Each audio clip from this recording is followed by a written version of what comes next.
Malayalam big boss season 7 ലൈവിൽ ഇപ്പോൾ നടന്നുകൊണ്ടിരിക്കുന്ന ഷാനവാസും നൂറയും തമ്മിൽ സംസാരിച്ചുകൊണ്ടിരിക്കുകയാണ്. നൂറ ക്യാപ്റ്റനായി വന്ന മാറ്റങ്ങളെക്കുറിച്ചാണ് പറയുന്നത്. ഷാനവാസ് പറയുന്ന അനുമോളെക്കുറിച്ചാണ്.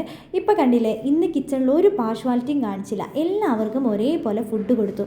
അവിടെ നിന്ന് രസകരമായി തന്നെയല്ലേ അവർ കിച്ചണിൽ കുക്ക് ചെയ്തത്, അതിനെല്ലാവരും സഹായിക്കുകയും ചെയ്തു.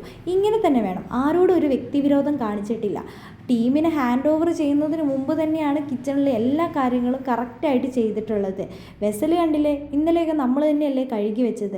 അവിടെ നമ്മൾ ആരോടും ഒരു പ്രശ്നത്തിനും പോയിട്ട് തന്നെ ഇല്ല. ഇങ്ങനെയാണെങ്കിൽ ഈ ഒരു 2 ആഴ്ച നമുക്ക് നല്ല രീതിയിൽ കൊണ്ടുപോകാൻ പറ്റും. എല്ലാവരും നന്നായി സപ്പോർട്ട് ചെയ്യുന്നുണ്ട്. ഇന്ന് തന്നെ കണ്ടില്ലേ, ആവശ്യത്തിന് എല്ലാവർക്കും 2 കറികളും അതേപോലെ തന്നെ എല്ലാ കറികളും കിട്ടുകയും ചെയ്തിട്ടുണ്ട്. എന്താണെങ്കിലും അനുമോൾ സൂപ്പറായിട്ട് തന്നെയാണ് ചെയ്തിട്ടുള്ളത്. എല്ലാ കാര്യങ്ങളാണെങ്കിലും അനീഷണ്ണും അനുമോളും കൂടിയാണ് ഇന്ന് ദോശ ചുട്ടതൊക്കെ. രണ്ടുപേരും നന്നായിട്ട് എൻജോയ് ചെയ്ത് എല്ലാവരും നല്ലൊരു ഫണ്ണായിട്ട് തന്നെയാണ് ഇന്ന് കിച്ചണിൽ നമുക്ക് കാണാൻ സാധിച്ചത്. അക്ബറാണ് വെസൽ ടീമിലുള്ളത്. അക്ബർ അവിടെ ഇരുന്ന് പാത്രമൊക്കെ നന്നായി കഴുകുകയൊക്കെ ചെയ്യുന്നുണ്ട്. എന്താണ് ഈ കിച്ചൺ ക്യാപ്റ്റനായിട്ട് വന്നിട്ടുള്ളത് നമ്മുടെ സാബുമാനാണ്, ആദില, അതേപോലെ തന്നെ അനുമോളുമാണ് ഉള്ളത്.